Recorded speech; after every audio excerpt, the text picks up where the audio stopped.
কাপুরুষ, ন্যাক্কারজনক, জঘন্য, বর্বর, অসভ্য স্বামীর স্ত্রী। আমার বউ অবশ্যই নয়, ওটা তোমারই হবে। কেউ বাজারে কেন শরম কর না? বউটাকে বাজার করতে নিচ্ছ? ও হিন্দুর মেয়ে নাকি? শরম হয় না? একটু লজ্জা হয় না? এই ছেলেরাই যাও, রাস্তাতে যারা দাঁড়িয়ে আছে। আর আপনারা কি কোনো কাজে আছেন? দাঁড়িয়ে আছেন কেন? বসেন। এই ছেলে, তোরা এখানে কি করছো? যাও ওদিকে যা, দেখো ওই রাস্তাতে যারা দাঁড়িয়ে আছে ওদেরকে আসার জন্য বলো। আর আপনারা যারা দিনী বোন, মহিলা মানুষ, গল্প করতে ঢং ঢং করে এসেছেন, আবার ঢং ঢং করে চলে যাচ্ছেন। আদর্শ, সভ্যতা, পরিবার তো কিছু নেই।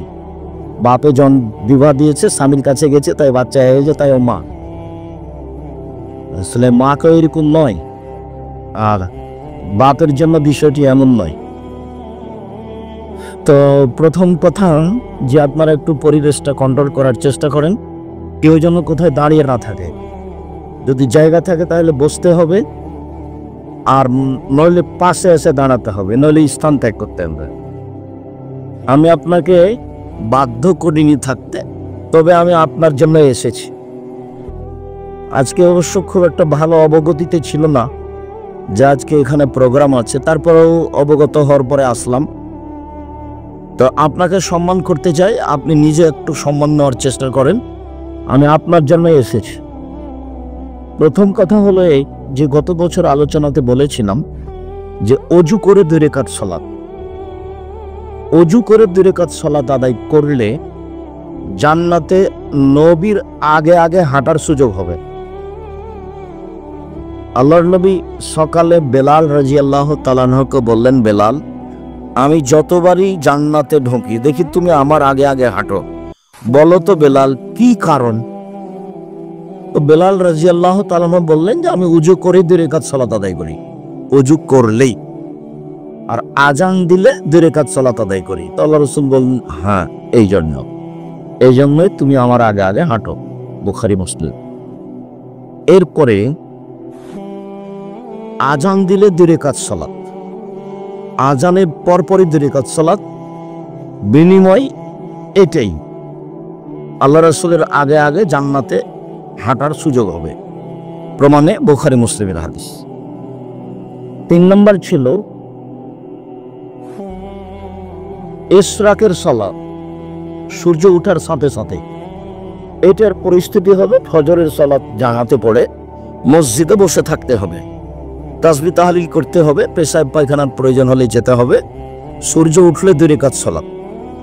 তো ইশরাকের সালাত যদি 2 রাকাত সালাত কেউ আদায় করে, তাহলে সে কবুল হজ এবং কবুল উমরার নেকি পাবে।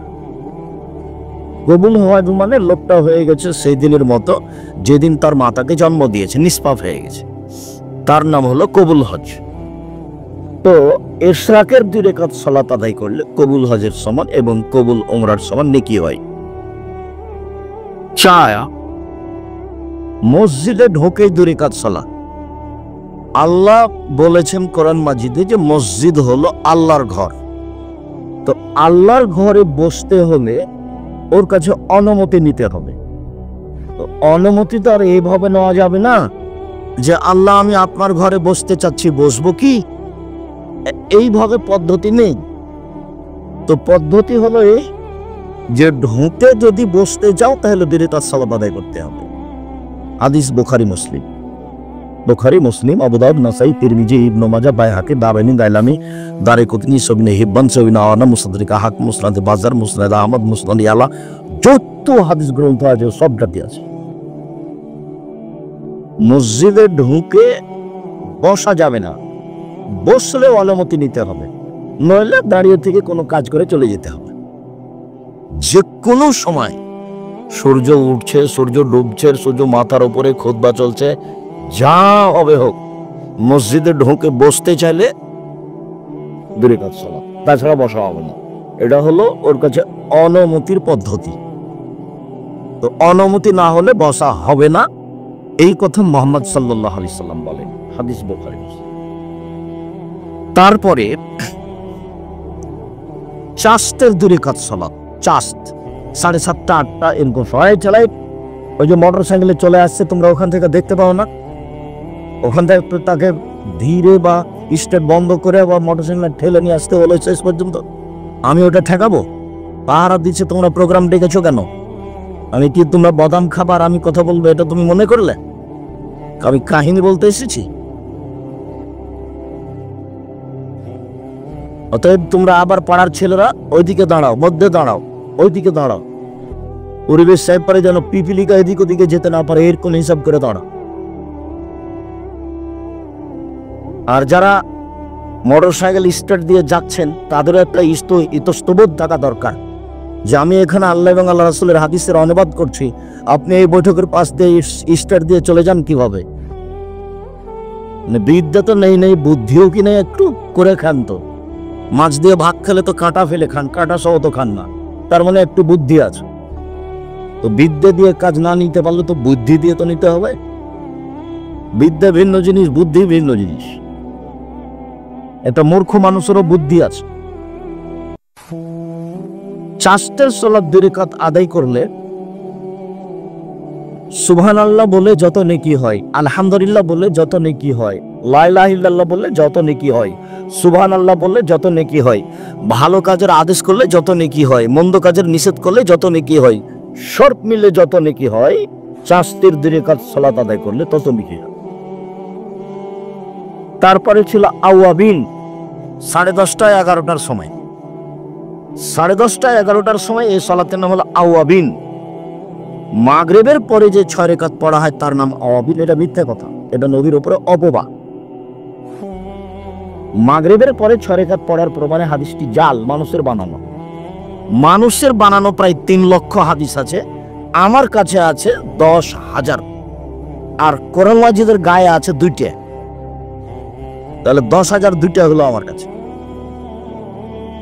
এইটা দো খাতমি করা 30 বছর থেকে বলে আসছি, এমন কোন মায়ের বেটা কিয়ামত পর্যন্ত জন্ম নেবে না যে প্রমাণ দিতে পারে যেটা নবীর বানানো দোয়া, মানুষের বানানো।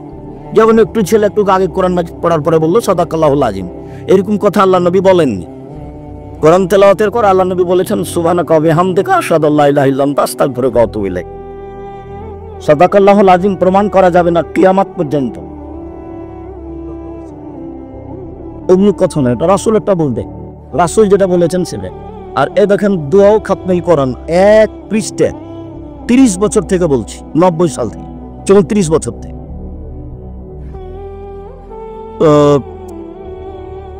আওয়াবিন সালাত যদি আদায় করে তো আল্লাহ রাসূল বলছেন চাষতের সালাতে যত নেকি হয়েছে, আওয়াবিনে তার চেয়ে ইসিম তাফজিল দিলে অনেক অনেক অনেক বেশি নেকি হবে। তো চাষতের সালাতের সময় কখন বললাম? 10:30 11টা এরকম। তাহলে সূর্য ওঠার পরে পরে উঠার সালাতের নাম হলো ইশরাক। 7টা 7:30 8টা এই সময়ের নাম হলো চাস্ত। আর 10:30 11টার সালাতের নাম হলো আওয়াবিন। 3টার যে কোনো একটা পড়লেই হবে। তবে ফজরের পরে সূর্য ওঠার পর পরে পড়া এটা খুব কঠিন। কেন?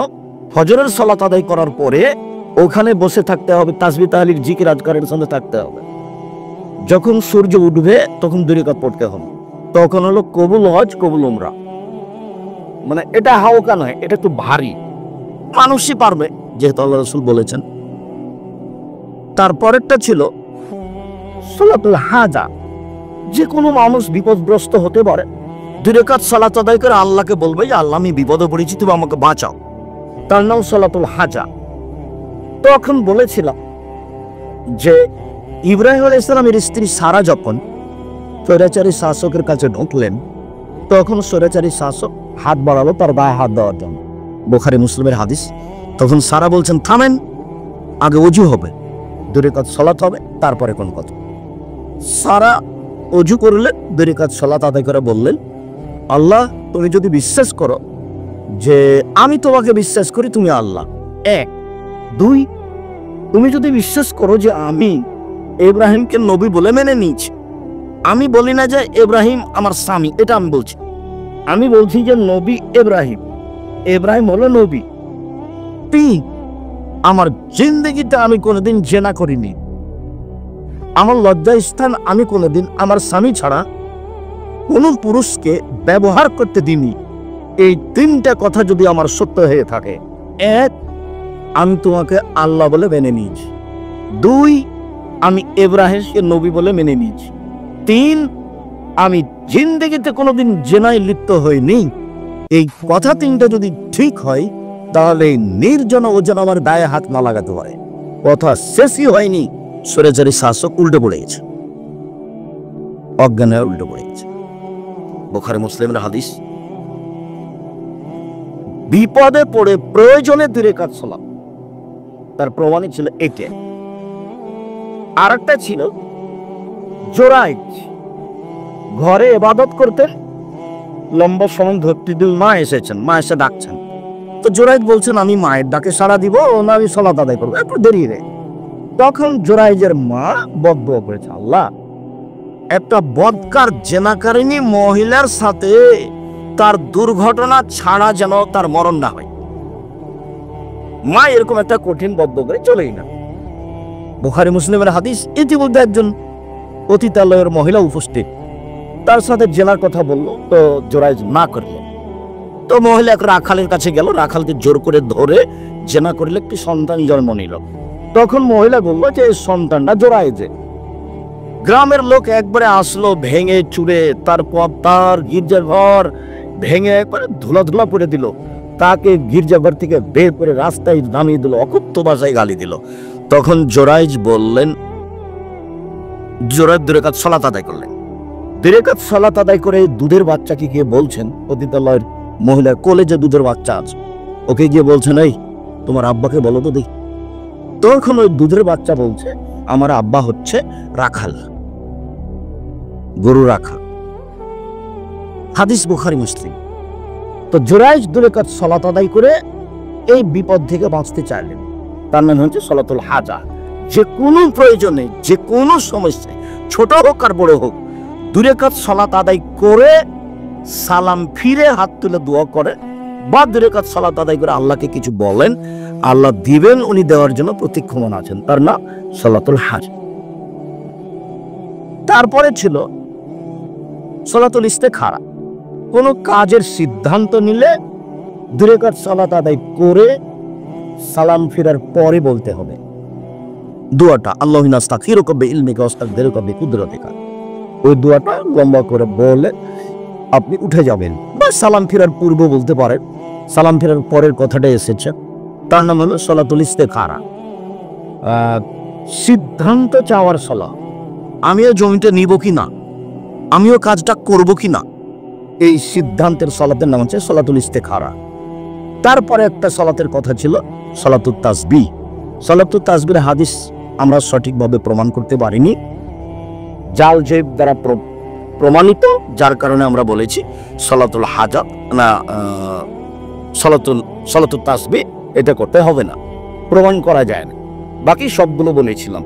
এই হলো আজকের সংক্ষিপ্ত বিগত বছরের বক্তব্যের সারমর্ম। আশা যে পালন করেছেন, যদি করে না থাকেন তাহলে মাঝে মধ্যে করবেন, করা উচিত। বয়স আজকে 40, কয়েকদিন পরে দেখবেন 60, তারপরে দেখবেন নাই। আর জোর করে ধর্ম মানিয়েন না। আপনি বিশ্বাস করে এলাকা মাঝহাবি মানুষ হোক, হানাফি মানুষ হোক, আর আহলে হাদিস মানুষ হোক, আমার জীবনে আমি কোনোদিন কাউকে তুচ্ছ করেও কথা বলিনি, আমি কোনোদিন মাঝহাব দল হিসাব করার কথা বলিনি। মাঝহাব নিয়ে আমি আমার এই 34 বছরে একটা বাক্য বলিনি। 34 বছরে মাঝহাব নিয়ে আমি একটা বাক্য বলিনি, 100 বক্তব্য নেটে আছে, আর 1500 বক্তব্য আছে পিস টিভিতে, জাকির নাইট পিস টিভিতে। কোনো জায়গাতে একটা বাক্য পাবেন না যেটা আমি মাঝহাব নিয়ে কথা বলছি। অনেকে আমাকে ধুয়ে ছেড়ে দিচ্ছে, ও যদি আরো কিছু বলে তা আমি তার নামটা মুখে নেব না। এটা হলো আমার নীতি, এটা হলো আমার অভ্যাস। কেউ যদি খুব গালি দিয়ে দিয়ে থেমে গেছে, তখন আমি আবার তাকে পাল্টা রিং দিয়ে বলেছি, ভাইজান আপনার কি টাকা শেষ হয়ে গেছে? তা মনে করলাম যে টাকাও শেষ হয়ে যেতে পারে, আবার আমি রিং দিয়ে বলছি যদি কিছু গালি বাকি থাকে তো দিয়ে নেন। আমি কারো জীবনে কোনোদিন গালির প্রতিবাদ করতে হবে এটা আমার প্রয়োজন মনে করিনি। সে যে যাই বলি, তাকে হিসাব করতে হবে, তাকে নিয়ে ভাবতে হবে, তার ব্যাপারে দুটো কথা বলতে হবে, এরকম আমি 1 সেকেন্ড ভাবিনি জীবনে। আর 1 মিনিটের জন্য কোথাও আমাকে নত হওয়া লাগেনি, আলহামদুলিল্লাহ। আর যা করবো সেটুকু করে নেব, সহিহ হাদিস দিয়ে সাজানো আছে, 19-20 নয়, তবে আমি মানুষ। আজকের প্রথম অংশ হলো এই। দ্বিতীয় অংশ, এই ছেলে, ওই যে যারা হাঁটছে তোমরা কি করছো, তাদেরকে বসার জন্য বলো। একটু বিবেচনা, বুদ্ধি তো বিবেক তো নেই। এসেছে বাজার করতে, আবার বাজার করা শেষ হলে চলে যাচ্ছে। এক একটা বাক্যের মূল্য কোটি টাকা। বাক্যগুলো মোহাম্মদ সাল্লাল্লাহু আলাইহি ওয়াসাল্লামের মুখে। এই দোস্তবোধ আছে, হিসাববোধ আছে। এই নির্বাচন যে আপনার মতো আসবেন, আপনার মতো চলে যাবেন। মনে রাখবেন, আমি আব্দুর রাজ্জাক বিন ইউসুফ যদি কোনোদিন আসি, অন্তত 10 কিলোমিটার আশেপাশে যত দিনী ভাই বোন আছেন সবাই আসবেন। আপনি তো আসবেন, হিন্দুকে আসতে হবে। আমি তারও কিছু না কিছু উপকার করবই করবেন ইনশাআল্লাহ। আপনি এদেশে হাজারো হিন্দু পাবেন যে আমার বক্তব্য ঘন্টার ঘন্টা শুনে। এমনও হিন্দু আছে যে বক্তব্য শুনতে শুনতে ঘুমায় মোবাইল চালু করে দিয়ে। সে তার পরিবারে এই বক্তব্য কিছু কাজে লাগে, নইলে অন্তত তার বউকে বলে ভাত রান্নার সঙ্গে চাউল যেন পড়ে না থাকে। চাউল পড়ে থাকলে বরকত আমাদের বাড়িতে যে আল্লাহর পক্ষ থেকে একটা, ভগবানের পক্ষ থেকে একটা বরকত একজন উঠে যাবে। বহু অংশ তার উপকার করে। দ্বিতীয় অংশ হলো নারীদের মর্যাদা। নারীকে আল্লাহ সৃষ্টি করেছেন পুরুষ মানুষকে মূল্যায়ন করার জন্য, পুরুষ মানুষকে শান্তি তৃপ্তি দেওয়ার জন্য। আল্লাহ তাআলা বলেন, অমিন আইতিহান খালাকালাকুম মিন আনফুসিকুম আজওয়াজান লিতাসকুনু ইলাইহা। পৃথিবীর মানুষ, আমি তোমাদের পাশ থেকেই, তোমাদের মধ্য থেকে তোমাদের স্ত্রীদেরকে সৃষ্টি করেছি যাতে তোমরা শান্তি তৃপ্তি পাও। তার মানে তোমাদের স্ত্রীদেরকে সৃষ্টি করেছি তোমাদের শান্তি তৃপ্তির জন্য। বন্ধ করতে হবে, নাহলে তোমরা একটু সহযোগিতা করো, মোবাইলটা বন্ধ করে দাও। আমি নারী জাতিকে সৃষ্টি করেছি তার স্বামীকে শান্তি তৃপ্তি দেওয়ার জন্য। শান্তি তৃপ্তি দিতে হলে রাসূলের এই কথাটা বাস্তবায়ন করতে হবে। মুআবিয়া ইবনে হাকিম ইবনে মুআবিয়া আল-কুশাইরি বলছেন যে আমি একদা আল্লাহ রাসূলকে বললাম, মা হাক্কু যাওজাতিনা যাওজাত আহাদিনা আলাইহি। আল্লাহর নবী, আমাদের স্ত্রীরা আমাদের কাছে কি পায়, আমরা তাদের কি করতে পারি? আমাদের স্ত্রীরা আমাদের কাছে কি পায়, আমরা কি পাওনা আদায় করব? তখন তিনি বললেন, শোনো, আন আতমাহা এজা কায়ান্তা, তুমি খেলে তাকে খাওয়াবা, তুমি খেলে তাকে খাওয়াবা। অতাকসুয়া মাত্তাসাইতা, তুমি পড়লে তাকে পড়াবা। তার মানে খাওয়ার জিম্মেদারি আপনার, খেতে দেওয়ার জিম্মেদারি আপনার, কাপড় চুপড় দেওয়ার জিম্মেদারি আপনার। 3, অলা তুকাব্বে, কখনো স্ত্রীকে কটু কথা বলো না। কটু কথা, তোমার ঠোঁটটা মোটা। কটু কথা, তোমার রংটা কালো। কটু কথা, তোমার স্বভাব ভালো লাগে না। কটু কথা, তোমার মা এই। কটু কথা, তোমার বাপ এই, টাকা দিতে চেয়ে দিল না। কোন সময় স্ত্রীকে সংসার পরিচালনায় কটু কথা বলবেন না।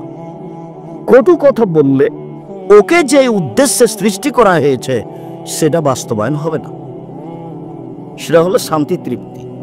বরং এর উল্টাটা করবেন, বেশি বেশি প্রশংসা করবেন। ও হচ্ছে প্রশংসা প্রিয়। 3 জায়গাতে খুশি করার জন্য মিথ্যা হলেও বলা যায়। তার একটা হলো স্ত্রীর সামনে স্ত্রী খুশি হবে এমন কোনো কথা যদি মিথ্যাও হয় সেখানেও বলা যায়। হাদিস বুখারী মুসলিম, এই কথা মুহাম্মদ সাল্লাল্লাহু আলাইহি ওয়াসাল্লাম বলে। অতএব তাকে খুশি করে রাখতে হবে, এইটাই হবে আপনার লক্ষ্য উদ্দেশ্য, আল্লাহর লক্ষ্য উদ্দেশ্য বাস্তবায়ন করার জন্য। হ্যাঁ, তোমার কথা খুব ভালো, তোমাকে দেখতে খুব ভালো লাগে, তোমার চাল চলন ভালো, তোমার মতো কোনো মেয়ে দেখি না, খুব তাকে স্নেহ জানাবেন আর আদর করবেন। স্ত্রী এত আদরের, ওরা এত আদরের, ওরা এত আদরের, ওরা হচ্ছে বগুড়া সোনাতলা হাটের আদরের মালসা। ওদের আদর করতে হবে, ওদের ঘেরে রাখতে হয়, ওদের ঢেকে রাখতে হয়। যত আদর করবেন, যত ঘেরে রাখবেন, যত ঢেকে রাখবেন, তত শান্তি তৃপ্তি বেশি পাবেন। বেশি প্রশংসা করে যদি বলেন যে পা টিপা, তো সারা রাত পা টিপে দিবেন। আর যদি মুখ খারাপ করেন, তো বেটি যদি বাড়িতে থাকে তাহলে বলবে তোর বাপকে এক গিলাস পানি দিয়ে। আর যদি না থাকে, বৌমা থাকে, তাহলে তোমার বা শ্বশুরকে এক গ্লাস পানি দিয়ে।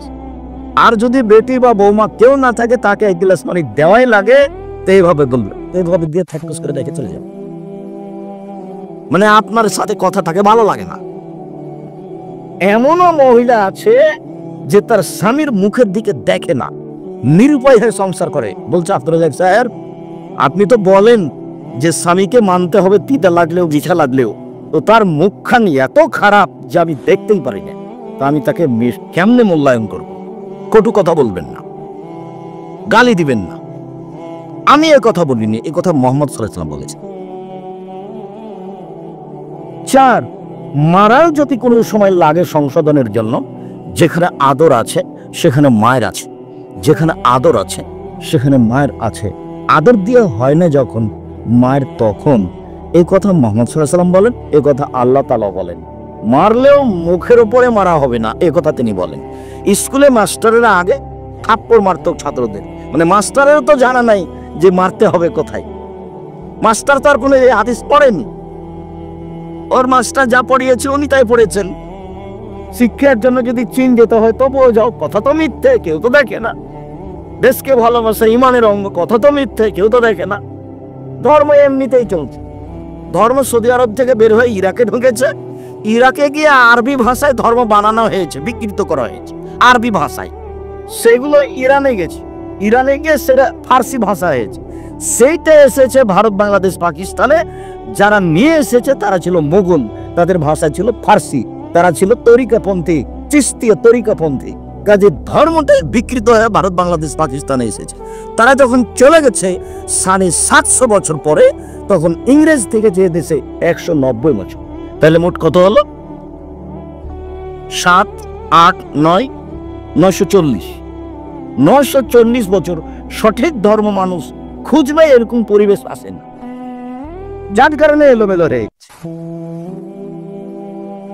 আমি আছি 90 সাল থেকে বগুড়াতে আমার বক্তব্য শুরু, যার কারণে বগুড়ার লোককে আমি অন্তর থেকে ভালোবাসি। 90 সাল থেকে আমি মানুষকে বলে আসছি ধর্মের নামে বিকৃত ধর্ম আছে, আপনারা একটু সতর্ক হন। আর তার সাথে কথা বলেছি, আজ যদি ওমর রাদিয়াল্লাহু তাআলা আনহু বেঁচে থাকতেন আজ এই অবস্থায়, তাহলে এই দেশের 1999 জন বক্তা যারা কোনোদিন ধর্মের নামে বাইরে যেতে পারত না, একবারে কাঁটার মাপে যদি প্রমাণ না হয় তাহলে জেল হবে, যেটা মুখ দিয়ে বলেছে। 1 মিনিট একটু পরে সেটা বলছি, এই কথাটা আগে শেষ। 4, মুখের উপরে মারো না। 5, তুমি তোমার স্ত্রীকে তোমার বাড়ি ছাড়া কোথাও যেতে দিও না। খালার বাড়ি যেতে পাবে না, ফুফুর বাড়ি যেতে পাবে না, মায়ের বাড়ি যেতে পাবে না, নানির বাড়ি যেতে পাবে না। জরুরি নেই প্রয়োজন ছাড়া বাড়ি ত্যাগ করতে পাবে না। বাজারে যাও তো বহু দূরের কথা, বাজার করতে যাওয়া ভ্যানিটি ব্যাগ তো বহু দূরের কথা। তো কাপুরুষের স্ত্রী করে, যার শরীরে রক্ত বলে কোনো জিনিস নাই, সবটুকুই পুজ, তাকে একটুকু খারাপ লাগে না। সারা দিন যদি বউ ধাক্কা খায় মানুষের সঙ্গে, রিক্সাওয়ালার সঙ্গে, তার গায়ে একটু কেমন লাগে না? না, তারপরে শরীরে কোনো রক্ত নেই, পুজ কাজ করে না। আমরা যদি কোনোদিন রিক্সায় উঠি আর একটু যদি আমাদের বইয়ের শরীরে একটু যদি খালি রিক্সার কোনো রিক্সাওয়ালা লেগে যায়, ইন্না লিল্লাহি ওয়া ইন্না ইলাইহি রাজিউন, অজ্ঞান হয়ে যাও। আরে সারা দিন ধাক্কা খাচ্ছে বাজারে গিয়ে, তার শরীরে একটু 19-20 মনে হয় না, একেবারে কাপুরুষ।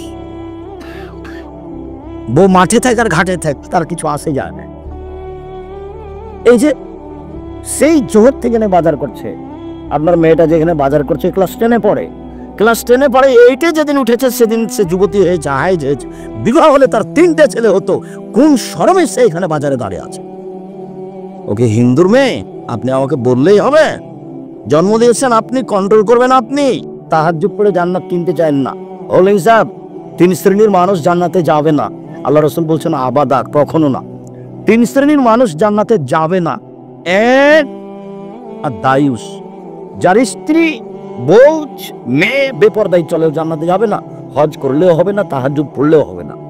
2 আর রাজলাতুম মিনান নিসায়ে, পুরুষের বেশধারী নারী, যারা পুরুষের জুতা স্যান্ডেল পরে, যারা পুরুষের শার্ট প্যান্ট পরে, যারা পুরুষের পোশাক পরে, তারা জান্নাতে যাবে না।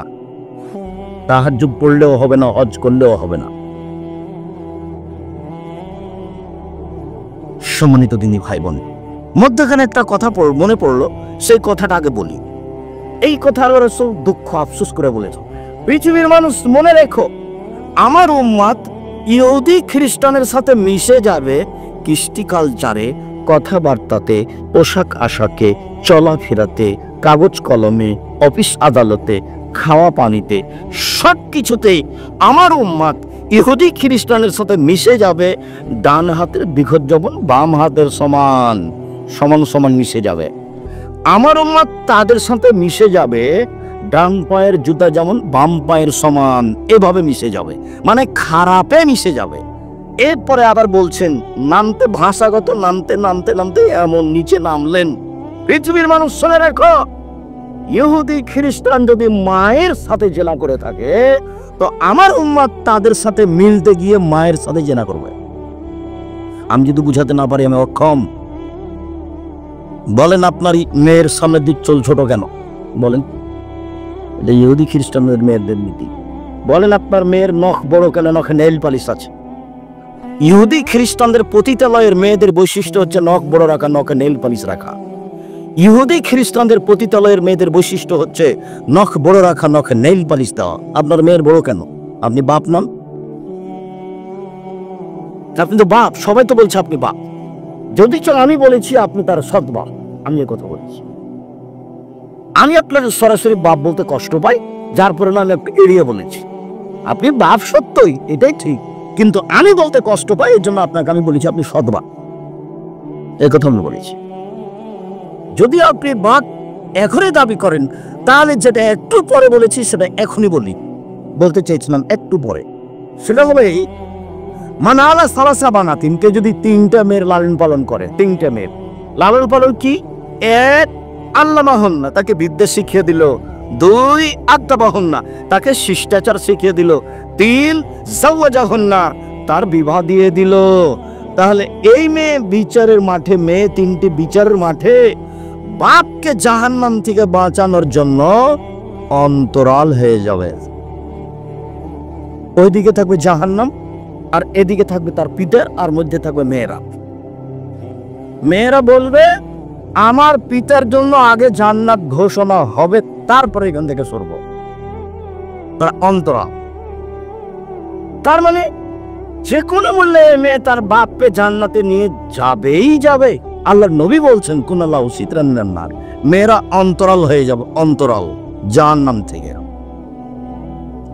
এই কথাটা আর একটু পরে বলি। এখন যে জন্য এই হাদিসটা বললাম সেটা হলো এই যে বাপে মেয়েকে বিদ্যা শিখিয়ে দিল, তারপরে শিষ্টাচার শিখিয়ে দিল। শিষ্টাচার কি জিনিস? শিষ্টাচার কি ঘোড়ার ডিম? মানুষে কিন্তু ঘোড়ার ডিম বলে, কিন্তু কেউ কেউ দেখেছে কোনোদিন? তার মানে নেই। তাহলে শিষ্টাচার কি ঘোড়ার ডিম? শিষ্টাচার কি জিনিস? তাহলে কি নখ বড় রাখা, নেল পালিশ দেওয়া, সেটাই শিষ্টাচার? তাহলে কি মাথার চুল সামনের দিক ছোট রাখা মেয়ের, সেটাই শিষ্টাচার? তাহলে কি আপনার ওই ভুরু উপর নিচে থেকে তুলে চিকন করে রাখা, সেটাই শিষ্টাচার? তাহলে কি ব্রেশিয়ার পরে বেশি বয়সের মেয়ে কম বয়সের দেখাবে, সেটাই কি শিষ্টাচার? শিষ্টাচার কি জিনিস?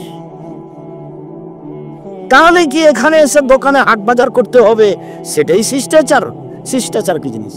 তাহলে কি ভ্যানিটি ব্যাগ হাতে করে সকালে চলে যেতে হবে বগলা বাজারে, সন্ধ্যায় আসতে হবে কুকুর শ্রীগলের মতো, সেটাই কি শিষ্টাচার? শিষ্টাচার কি জিনিস? বুঝেও বুঝে না ওরা, অন্তর আছে বুঝে না, দেখেও দেখে না ওরা, চক্ষু আছে দেখে না, শোনেও শোনে না ওরা, কান আছে শোনে না। উলাইকা কালা নাম, তারা পশু প্রাণীর মতো, তারা গরু ছাগলের মতো, তারা কুকুর স্ত্রীর মতো, বালহুম বাজাল, বরং তার চেয়ে খারাপ। আপনাকে যদি আমি কুকুর স্ত্রীর চেয়ে খারাপ প্রমাণ করতে না পারি, আমি আব্দুর রাজ্জাক বিন ইউসুফ বগুড়াতে